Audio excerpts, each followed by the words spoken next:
The Iranian regime is not a partner for peace. It is a regime that won't hesitate to kill our troops, our diplomats, or our citizens if given the chance. This is the same regime that has already murdered hundreds of Americans. The same regime that chants death to America actually in their streets. And the same regime that races to develop a nuclear weapon capable of killing thousands more. This is not a new war. The Iranians have been at war with the United States since 1979. This is a 47-year predicate, and President Trump had the courage and the resolve to say, not anymore, not on his watch. We're going to put an end to this. President Trump just reminded the world that the United States of America will not be pushed around. But while our troops are strong overseas, Democrats here in Washington are playing politics with our security right here at home. Nearly every single Democrat voted against fully funding America's Homeland Security. Think about that for a minute. As Chairwoman McClain indicated, the Democrats are playing games with our national security, refusing to fund our DHS. This just can't stand. This is not the time to be playing games with funding when we have such a high threat level here. Iranian proxies remain committed to Iran's dirty work, and they're not limited to a specific geography. They'll come here and they'll exercise here. Only Trump derangement syndrome can explain why House Democrats and Senate Democrats are blocking the Department of Homeland Security funding bill.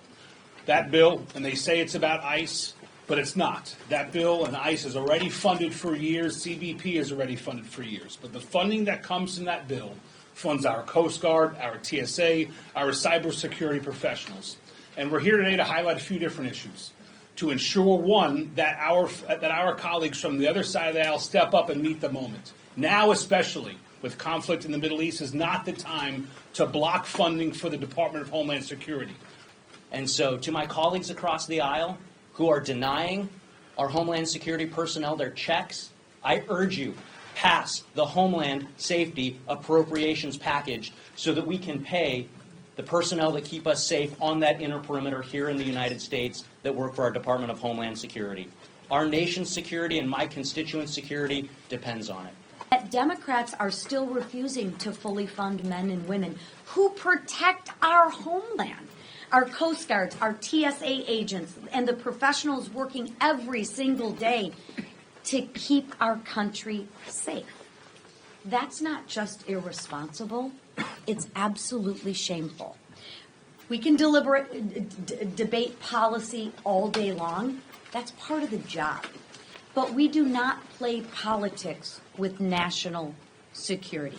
We do not gamble with the safety of American people, and we do not leave our troops wondering whether we have their back. So right now, thousands of brave Americans standing watch against Iran's threats, and 6 have paid the ultimate price. To the troops supporting Operation Epic Fury, America and Republicans stand with you. Every single day, DHS remains shut down. The Democrats are sending a message to the American people that they don't care about our safety, they don't care about our national security.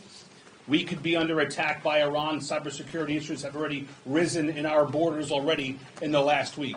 It is time for Senate Democrats and House Democrats to do the right thing for the country and to fund the Department of Homeland Security appropriations bill. They should reject the notion that that party has had for the last few years to reject everything that President Trump has had. He's right to support funding for the Homeland Security Department, and I urge my colleagues to do the same.